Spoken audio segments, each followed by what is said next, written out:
And we are live. Welcome to the Lions postgame show right here on the Woodward Sports Network. We are at the Brass Rail. Welcome. We sure are. It's a hot day down here. It's warm, actually, and, the fans are feeling damn good. The Lions are going to be 500 here in about 2 minutes. Yeah, there's 2 minutes and 4 seconds left in the game right now. 2nd and 19. The Bears have the ball, and they haven't been able to do a damn thing all day on offense. Justin Fields got loose a little bit in the first quarter, but after that, dude was just dog-tired. I mean, we're already getting shots handed to us, hey, and it's not even time. Ooh, all right.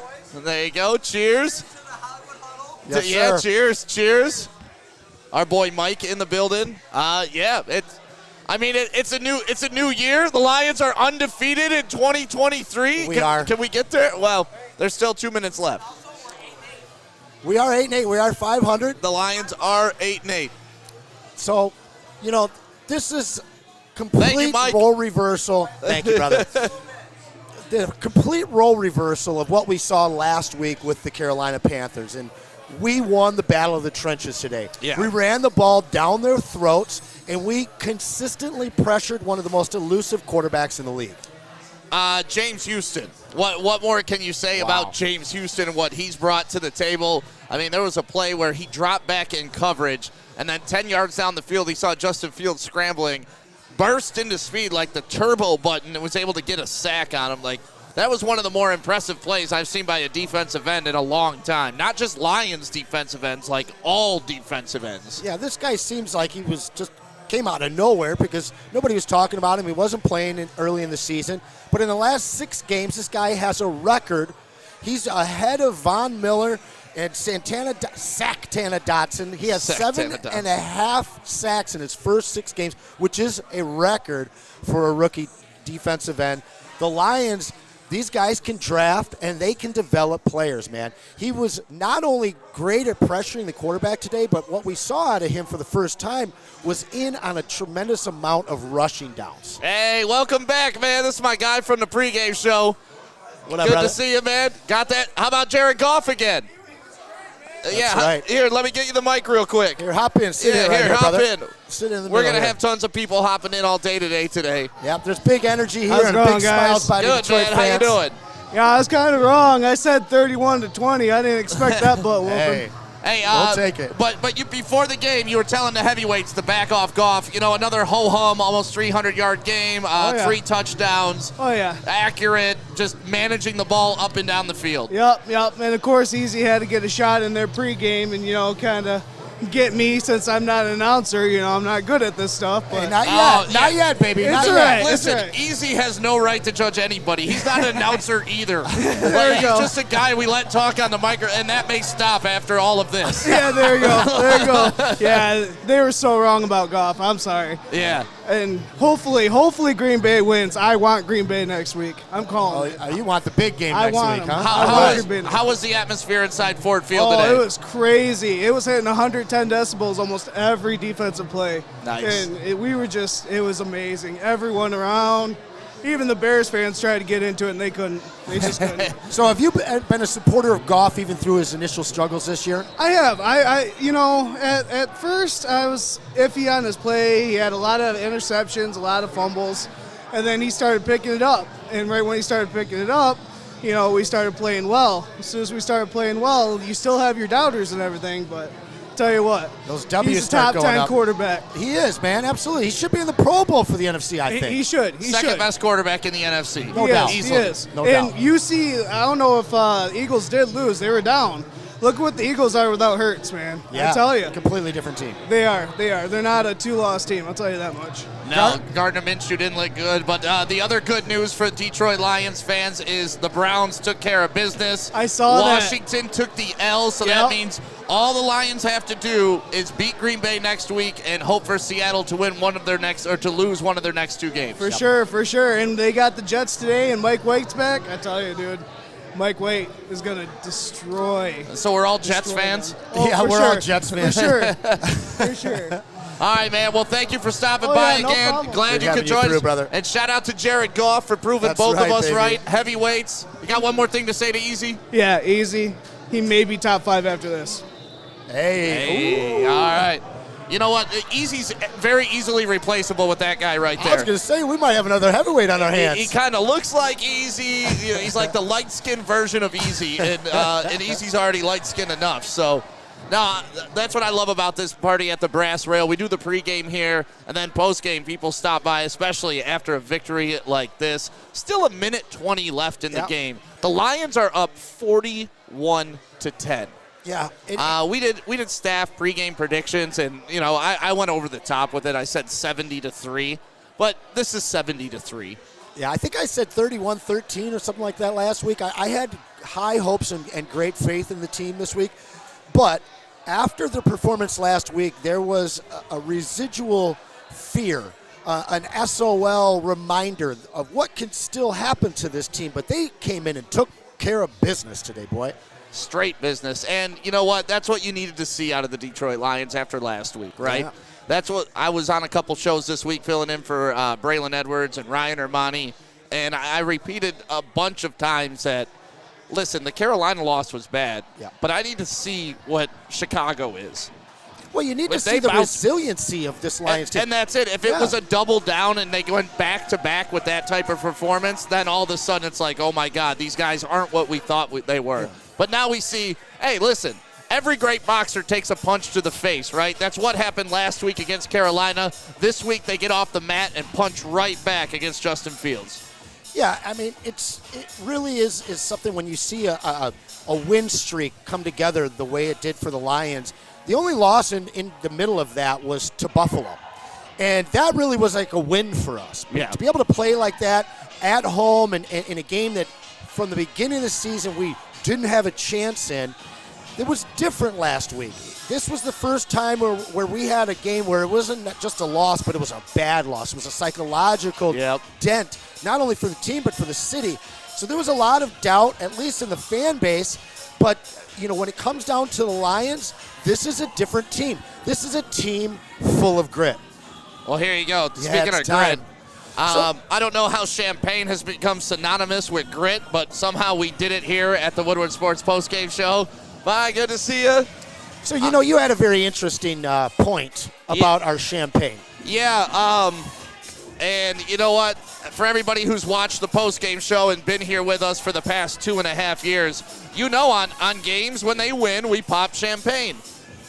Now that the Lions are a 500 team, damn near the end of the season, possibly going to the playoffs, I think we need to get rid of popping it for every single win. And I think, like you said, we need to evolve as Lions fans, and we need to evolve as a postgame show. Still going to drink, but it's no longer going to be a celebratory champagne moment. Yeah, to be a winning franchise and a winning city, we have to match their grit and their resolve, and we have to stop getting excited over wins that should be wins, period. That's the deal now. And so we've only got big wins left on the schedule, so we'll be popping bottles any more time that they win here in the 2022 season. Well, I guess it's 23 now, but next year, man, it's going to be real interesting. It's going to be real interesting because I think we're going to be popping some champagne, but it's going to be here and there. Yeah, it's going to be reserved for playoff bursts, for beating the hell out of Aaron Rodgers, maybe divisional opponents. We can hold it for double-digit win total, you know. But for the remainder of this year, if the Lions win next week and Seattle drops one of their 2 games, we going bubbly, baby. We're going bubbly, and then hopefully, I mean, I don't even know, like, what do we pop when they win a playoff game, if they win a playoff game? I think we can do that on camera, brother. I don't know. Pause. Oh, man, but use your imagination, folks at home. You know, so we talked about James Houston. We'd be remiss to not bring up our other stud defensive end, rookie defensive end in Aiden Hutchinson. 3 interceptions on the season.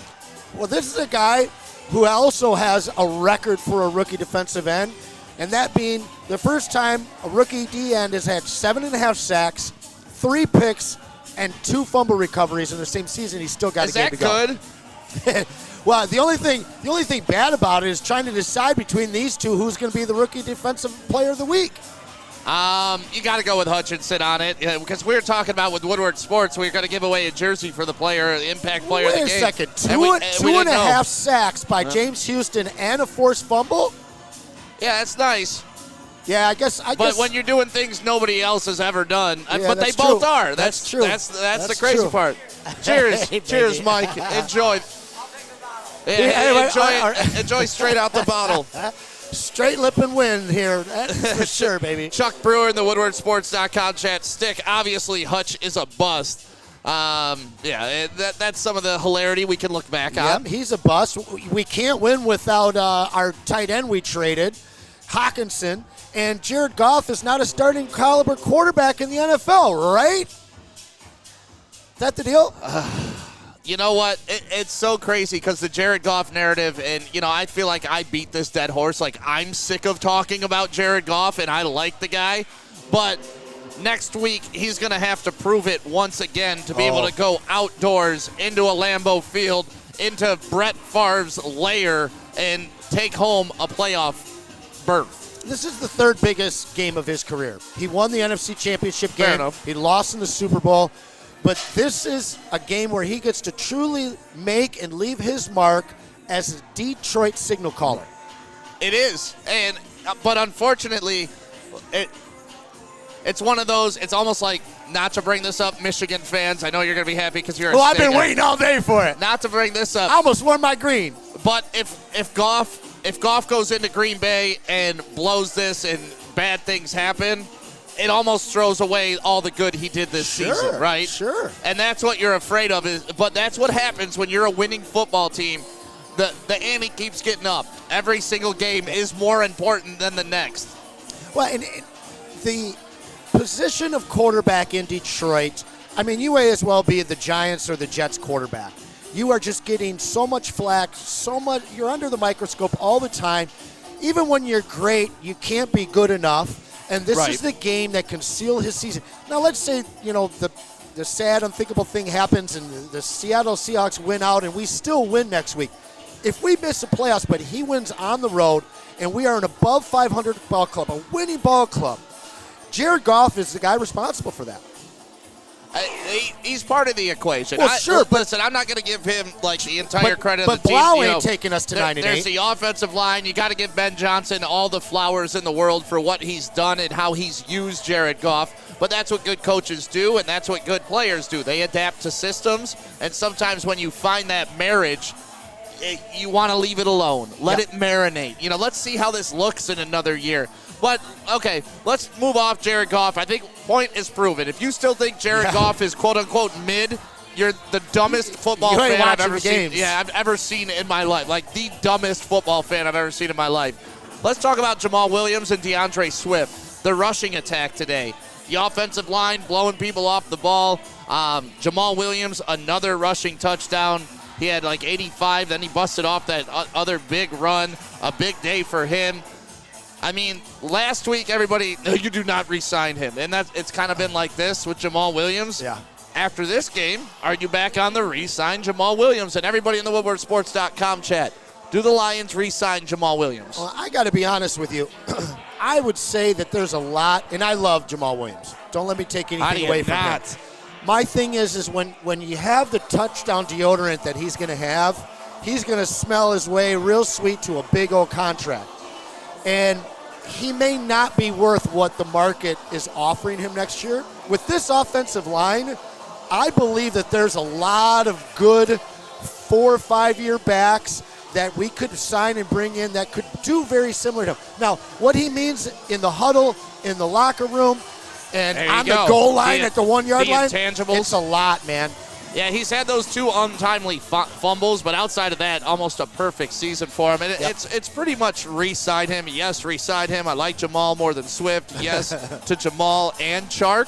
Chark's another guy who, when healthy, has shown that he can be a contributor. Yeah, he certainly can be, but, that's a guy that for what he's going to cost and the fact that Jameson Williams should naturally take that position over as the field-stretching wide receiver for this franchise. Yeah. He's not a priority in my mind, But if we can get him, he hasn't strung together a great year. This was a kind of a prove-it deal, I felt. He had such a, 1,100. You had him as a rookie in your Dynasty League. But I did. The 1,100-yard first year, and then he kind of had to leave Jacksonville and find a place that he could remake himself. And I don't really feel that he did that here. So he might get a nice offer, but he could be a real safe re-sign for an easy penny. Yeah, the Lions don't have to re-sign him. That's the position that they're in with him, and I feel like with a Chark, like you said, with with J-Mo coming into the offense, they could probably reach for somebody and find another wide receiver, 3rd, 4th, 5th round if they wanted to go that route on offense. The defense looked pretty damn good today. I know it's against an anemic Bears offense. But the pressure. 7 passing yards at one point. The pressure. In the 3rd quarter, 7 passing yards. What, we have 6 sacks today? 8, I believe. 8? 8, That's I believe. Insanity. Yeah. And this goes back to the drafting a young quarterback situation. Thanks. Justin Fields is a fantastic running quarterback. Yeah. He might even be good in his 4th or 5th year. Maybe, but are you willing to wait that long for it? No. Because 7 yards passing through 3 quarters is not going to get it done in this league. Certainly is not. I don't care how great of a running quarterback you are. 7 yards passing, it's just 8 in the box. Let's hammer this dude, and that's why you get 8 sacks out of it. Yeah, he's fun to watch, and his rookie football card's worth a whole lot of money. But when it comes down to actually winning ball games, now, to be honest, they haven't surrounded him with the greatest cast. They don't have receiving weapons. No. I mean, it's hard to even name any of them if you didn't know about Amon-Ra St. Brown's brother being over there, Equanimous. But outside of Cole Kmet and a decent running attack, they need to surround him with some weapons. But still, this is a type of quarterback that's going to take years to grow into the system. And what we have right now is a perfect system quarterback. Yeah. It just works, right? Yeah. And you don't want to mess up that marriage. He's not Tom Brady, but, I mean, I'm sorry. This guy should be in the NFC Pro Bowl, period. Not an alternate. He should have been voted in as one of the top 3. Well, we're here at the Brass Rail. This is where we do every home post game. So, obviously, this is our last post game at Brass Rail for the year. It's been a hell of a year here. I mean, we experienced many more wins here than we did last year. We've won more games together since we started this 2.5 seasons ago in the last 9 weeks than we did all of that beforehand. Isn't that wild? It is crazy, and it's always nice to see the people here. It's always nice to see the ladies dancing afterwards, because Detroit parties. And it used to be like, oh, hey, the Lions suck. Let's go get hammered and get over it. Now it's like, hey, you just saw my man. I left Ford Field. I got to leave a little bit early because they were kicking the hell out of the Bears. And now I'm back to party because I was here in the pregame show. Brother, when was the last time Lion fans got to, more than one time a year, leave the field, the Ford Field early happy? It just doesn't happen. It's been a long, long, long time.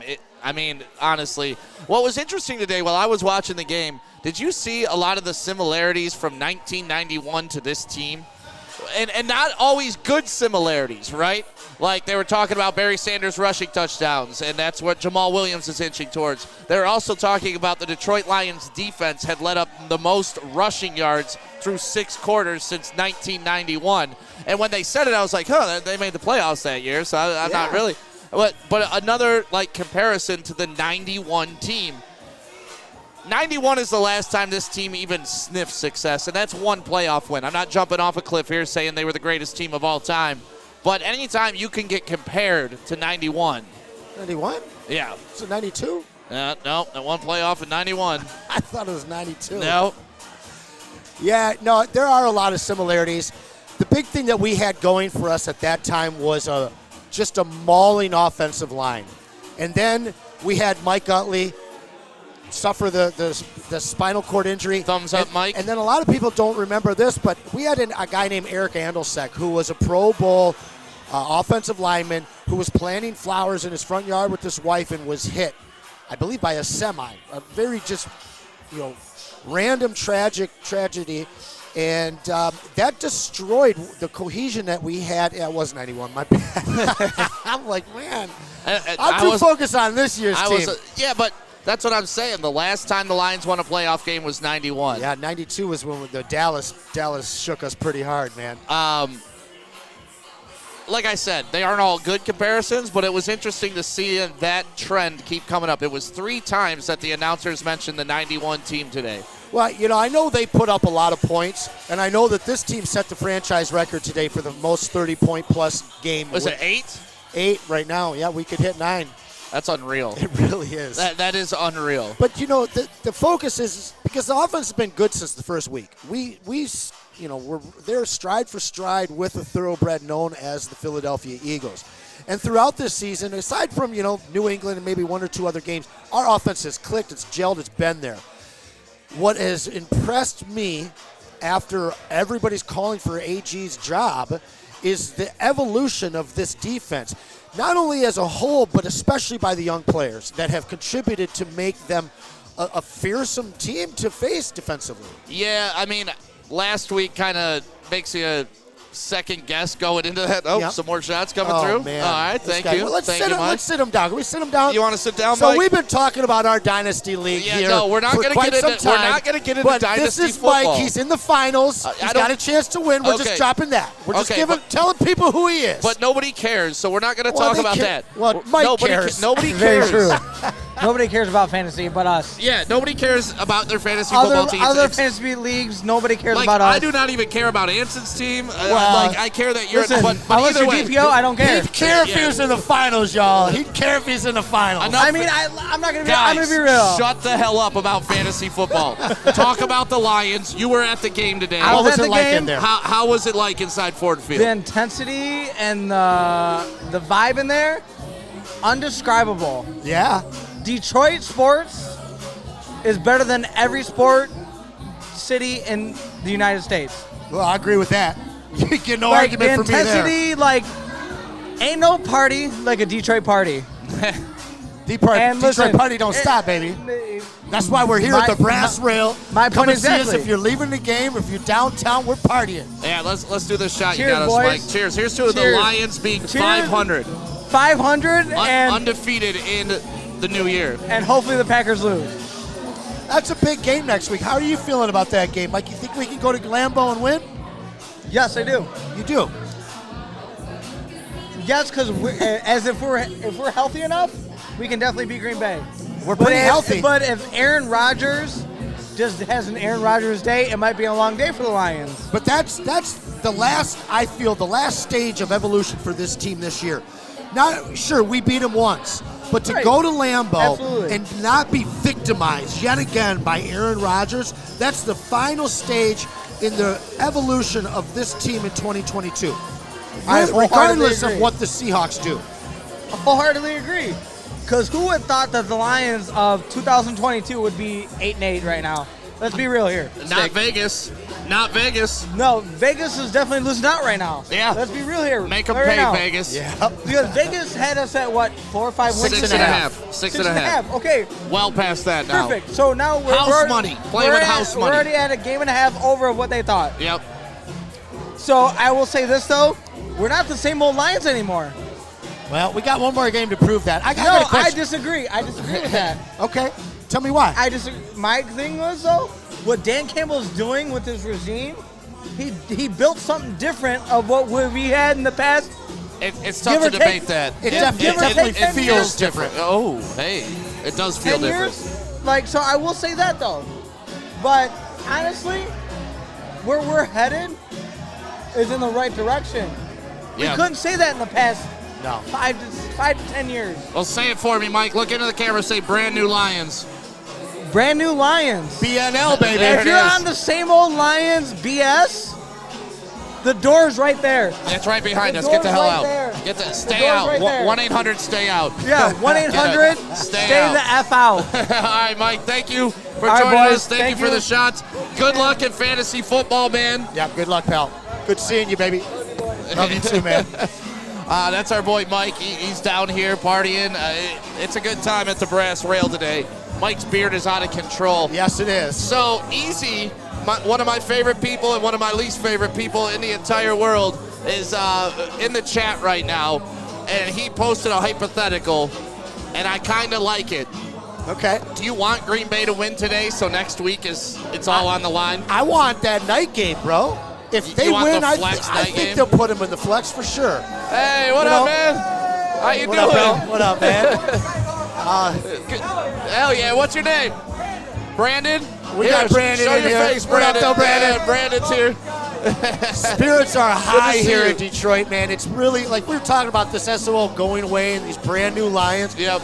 The faith and the camaraderie and the excitement is just, it's so palpable, and it's been so long since we felt it. Yeah. What were we talking about right before that? It was a very important topic I thought we were talking about. Before him? Yeah. We were talking about winning. Whether we want Green Bay to win or not. I do. I want the night game. I want the pressure. I want the big stage. I want Jared Goff to have to prove himself. And I want the Lions to put SOL to rest.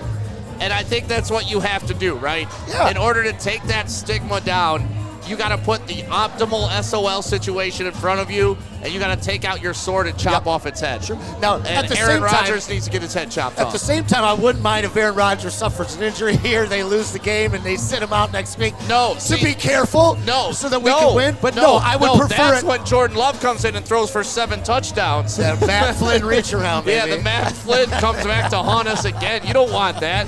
Okay, fair enough. And I stick with my first answer. You want to slay the dragon, man. You want Aaron Rodgers fully healthy, no excuses, even though he's going to have a million excuses because that's what he does. He blames everybody but Aaron Rodgers. Yes, he does.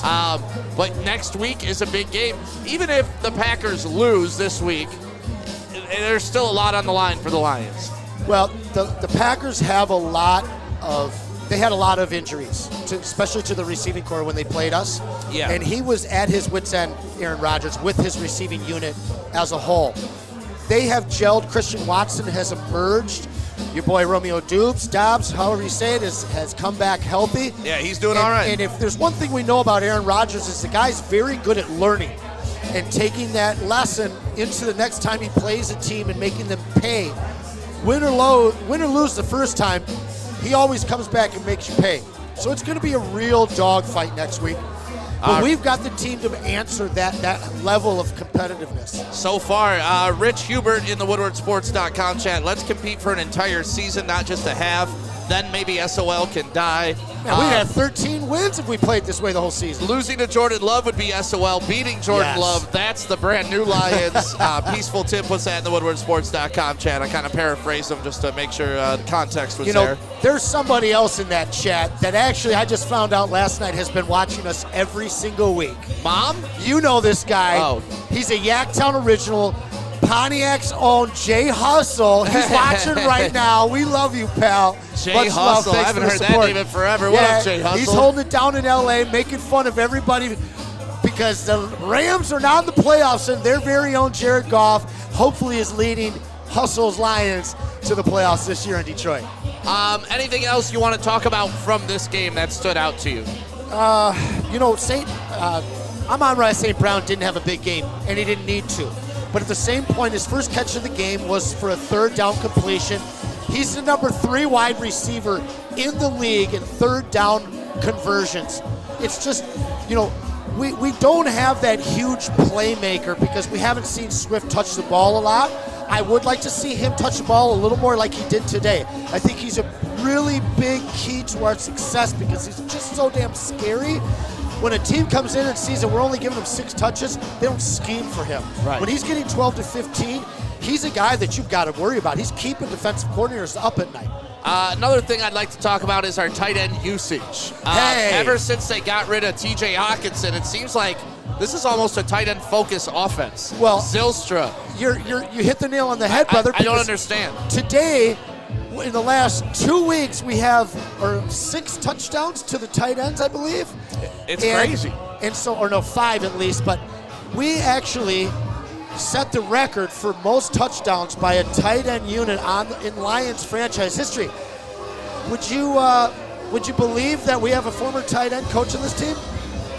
Yeah, but what I don't understand is when you had a T.J. Hawkinson, why he wasn't getting close to these numbers. Yeah, that's a great point. That's what's interesting. It seems like the minute they traded away T.J. Hawkinson, it's like, let's run a lot of tight end sets. And They've been wide open. I'm not complaining at all. Well, it's just one of those things that makes you go, Well, you know? but let's not confuse red zone touchdowns and a big play by Brock Wright with consistent usage, because we haven't seen because we're getting consistent touchdowns. Every week for the past 3 weeks, there's been a tight end touchdown. I think consistent. Hawkinson was probably a guy that was schemed for in the red zone. And when you're coming out there and you got Zylstra, you got Wright, you got the rookie, Mitchell, none of these guys are scaring defensive coordinators. I mean, last week it was Zylstra with 3. This week it's Brock Wright with 2. The week prior to Zylstra's coming out party, it was the big touchdown at the end of the game to seal the Jets' victory. But I don't see any of these guys catching more than 3 or 4 balls a game. What it has morphed into is an undefendable 3-headed monster at tight end. Yeah, it's crazy. It's addition by subtraction. Yeah, you don't see absolutely. You don't see that very often. You hear that, but you don't see it a lot. Right, this is a prime example of addition by subtraction. Yes, it really is. We've touched on the defense today. It was more predicated on the defensive line. Linebackers played a decent game. Coverage, you really didn't have to, because Justin Fields can't hit the broadside of a damn barn. 69 yards passing today. Well, he had 113 rushing in his first 2 possessions. Yeah. He had 19 after that. Well, and through 3 quarters, he had 7 yards passing. 7. Really? 7. 7, bro. 7. I got a friend of mine. 7 more than me and you. I got a guy that actually we met the other night when we were out. And he just bought his rookie card for $90,000, right? Now, the same rookie card for Justin Herbert went for $1.2 million this year. And to be quite honest with you, I can see that card still going up because he's so exciting to watch in clips and on ESPN Sports Center. But at the end of the day, this guy can't win games if he can't get the ball to his receivers. And he's going to get killed. Yeah. Honestly, there were a couple hits this game where I was like, this poor kid is going to get killed. One of them was the Houston strip sack from behind. Yep. And then he got sandwiched between 2 Detroit defenders, head knocked between both of them. And he's a big, strong athlete, but this is the NFL, and you can only take so many of those hits. And he's in year 2, already sacrificing his body like they're going to a Super Bowl, when guys should just be sliding, getting out of bounds, saving his career at this point. RG3 is probably the best example of a guy with a ton of talent but ran too much. Justin Fields is going to turn into that. Well, so I saw a report earlier this year when they were comparing the running quarterback and the non-running quarterback. Let's take a look at him. Lamar Jackson, out. Right? Yeah. Jalen Hurts, out. Yeah. Fields, how many games did he miss? Right, Trey Lance, what happened to him? Trey Lance, you can go down the list and it's just not sustainable. It's exciting, and the league has transferred to that running quarterback. Because back in the day when there was Michael Vick, every single guy in the league was like, hey, this isn't going to work, this isn't going to work. But you need to be a running quarterback like Pat Mahomes, right? Pat Mahomes is the anomaly. Well, no, because Josh Allen I would put in that category as well. Okay, yeah, no, you're fair. But Josh Allen's probably a little bit more physical of a runner. But these guys are gunslingers. You don't need a running quarterback. You need a mobile quarterback that can get away from a pass rush. That has a father who played in the MLB. Well, that helps too. But no, you don't need a necessary runner. You need somebody that can move around the pocket and make people miss. Absolutely. And it just, we've had one team in the Baltimore Ravens that finally said, okay, we're going to embrace Lamar Jackson. We're going to build our whole team around him. But what happens when Lamar Jackson comes out? They can't move the ball. They can't score. Yeah. And even with Huntley, Lamar Jackson-esque type quarterback. Well, we were talking about Lamar Jackson being a free agent acquisition possibility for the Lions for 10, 11 weeks. That's kind of drying up that talk. We've got the perfect system quarterback for this system. Yeah, that is one knock on Goff. The 2 knocks on Goff that you can't deny are he struggles with the long pass sometimes. He's good. Sure. He's inconsistent with the long pass. Yep. He can hit it, but he doesn't do it all the time. And when it comes to mobility, he's not the most mobile quarterback. But with our offensive line and the way the Detroit Lions block, he has pocket presence, and that's kind of all you need. But there's a third knock, and that's his road cold game performances. That's what concerns me. And you know what? He's got this perfect game right here. Lots of talent here at the Brass Rail. But he's got this opportunity to silence all the critics and change that perception of him as an NFL quarterback, that he can win on the road. Yeah. He can win in cold conditions. He can win the big game. Because I'll tell you what, there's no bigger game as a Lion for Jared Goff than next week. It's it. This is what you play for. Like, you always talk about, hope the Lions are playing meaningful games in November. Check. Hope the Lions are playing meaningful games in December. Check. Hope the Lions are playing meaningful games in January. Undefeated in January. Check. And if they get to playing meaningful games in February, my God. My God. But it's a climb. It's a climb. I'm going to need some space in my pants for that comment, man. Woo. Boy, could you imagine? I feel it. You know, I was so stuck on the curse of Bobby Lane and Highland High School, and he's going to get us there. But now imagine if the trade is what brings the assets to this city that takes us there. Still kind of that Highland High School, Bobby Lane curse connection. But I tell you what, I think we see this team in the Super Bowl in the 20s. Maybe two. The Lions are 7-2 since Peyton Manning and Jeff Daniels alleviated the curse of Bobby Lane. Oh, they did? I was unaware of this. Oh, you haven't seen that skit? No. They did it, and the Lions have been 7-2 ever since. Wow, I'm going to have to catch up with that. It's facts. There's nothing I can do about it. I'll have to catch up and check that one out. And So- if it's true, Peyton Manning, thank you so much. Yeah. We appreciate it. Is that bottle gone? No, absolutely Why is not. it way back there? You out of here? See you, Mike. Good luck, Go pal. Lions. Much love. Yeah, shout out to Hollywood Huddle indeed. Shout out to Javon Hollywood, too. Yep, He would always. absolutely be loving this today. Hey, to Javon. Hey, to Javon, to the Lions being 8-8. Crazy. Second time at 800. Well, third time at 800 this year if you consider 0-0. Oh, 1-1. You know, not to revisit an awful quote by the Lions organization about 4 years ago, but I recall 9-7 wasn't good enough. They're almost to 9-8. And how good does it feel that is where you're sitting? Well, I mean, put it in context, though. I Because am. How last good does it feel? Yes or no? Like, it feels damn good enough. then that's all I'm asking. I'll be honest with you, 8-9 would feel good enough. Considering where we came from last year, considering the roster of what were supposed JV players that we were bringing into this season and watching them grow and evolve and mature, man, the future's bright in the D. It feels good. Honolulu bright. And that's what I think is the difference between this Lions team and past Lions teams, is it's led by the young end, Yeah. right? A Yeah. lot of times it was Calvin. like a Tulloch type guy, you know. Shout out to Steven. A Hedebo, those types of guys, when they were here, it was an older, more mature, which is, there's nothing wrong with, not that I'm saying there's anything wrong But that with it. ends quickly if you don't bring that infusion But of there's a youth. window, right? Exactly. This feels like it's a growth process. Yeah. That they're in year 2, that the guys that they drafted last year, obviously you have 3 more years of their rookie contract. They're guaranteed to be a part of the team unless you decide to move on from them, and that means you found someone better, so you're only getting continually stronger after that. You're going to get an influx of free agents that actually want to be here, that respect the culture, that love the culture, that watched Hard Knocks, that watched Swaggy, that watched this team in the locker room and Dan Campbell, the way he speaks in post games. Like, even after last week, you know, what he said after the Carolina game is, hey, sometimes you give your best effort after getting your face kicked in. And that's maybe what the Lions needed. And we talked about this a little bit earlier this week, too.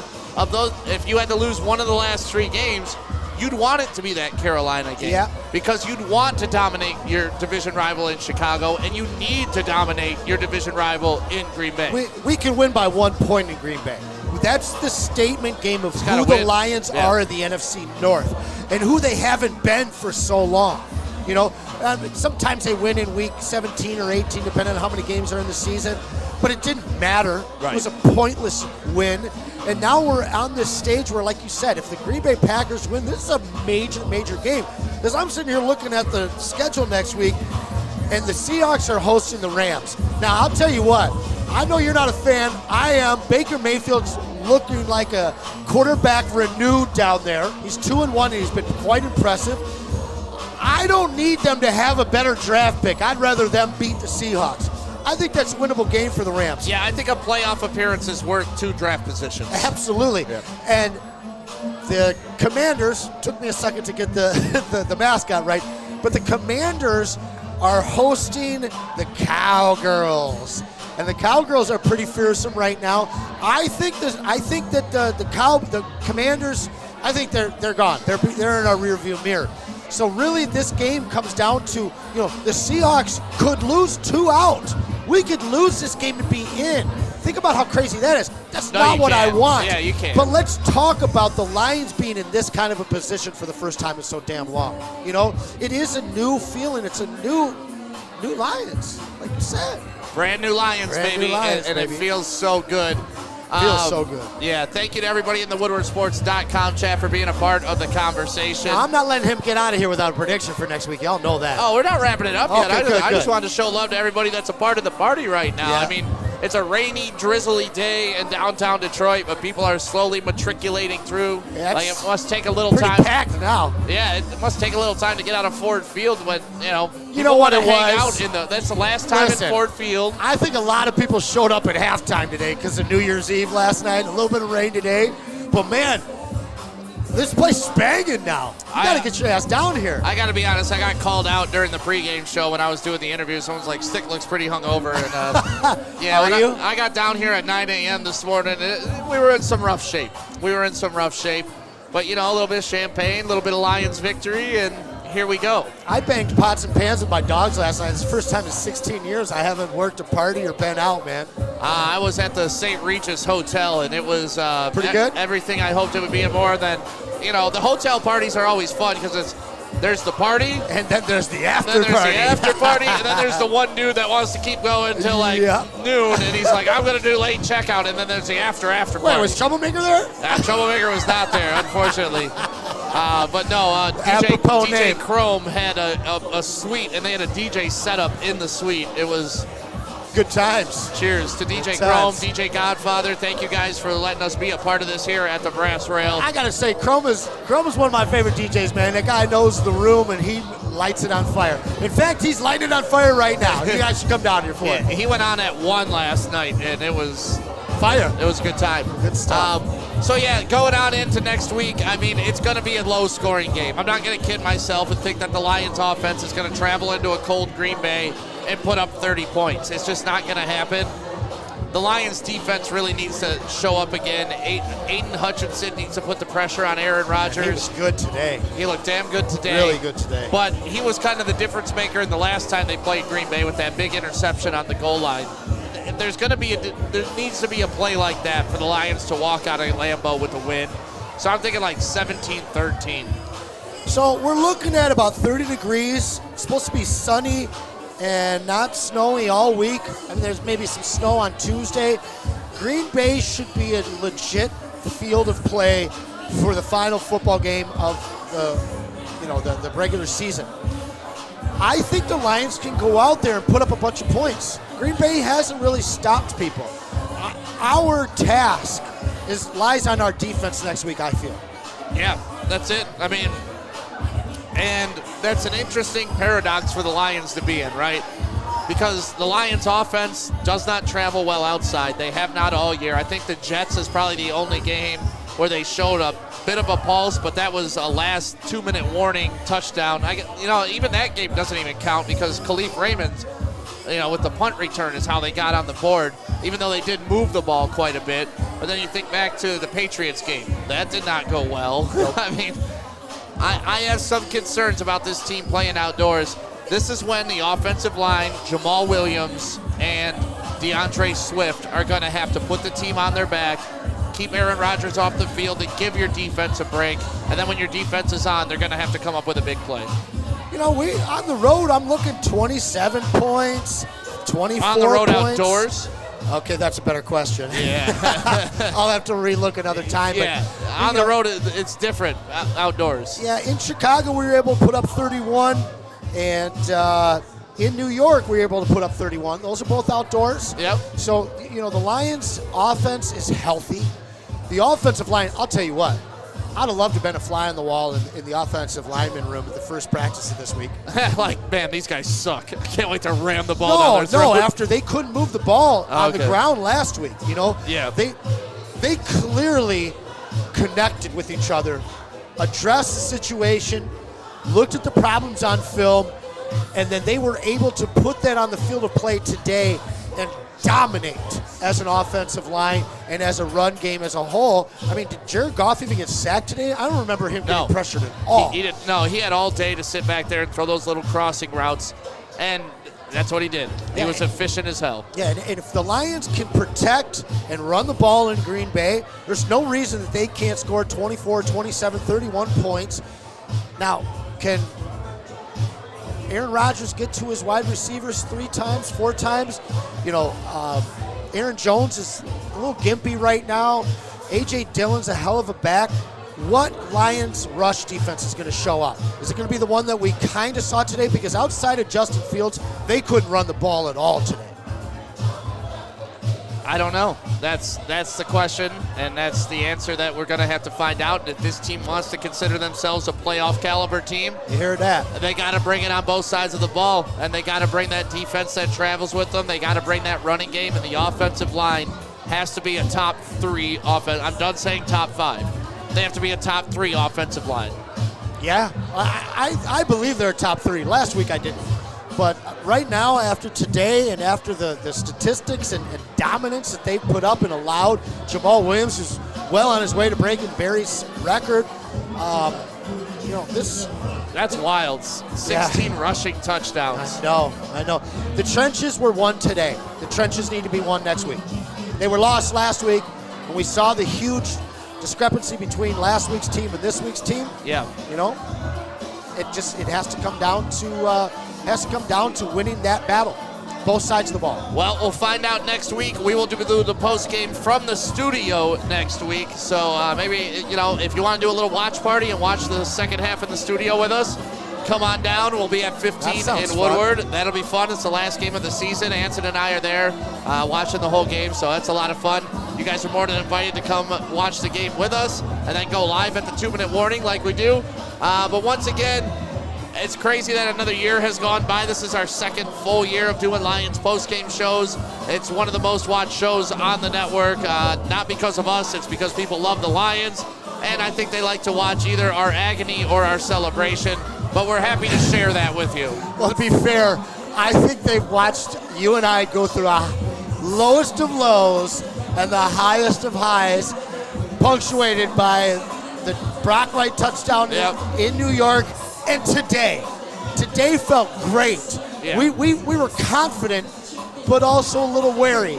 And to see people pouring out of Ford Field early to come celebrate this stomping of a division rival in the Chicago Bears, knowing what's on the line in a playoff game, I mean, it's been really fun, and we really appreciate you guys being here all the time.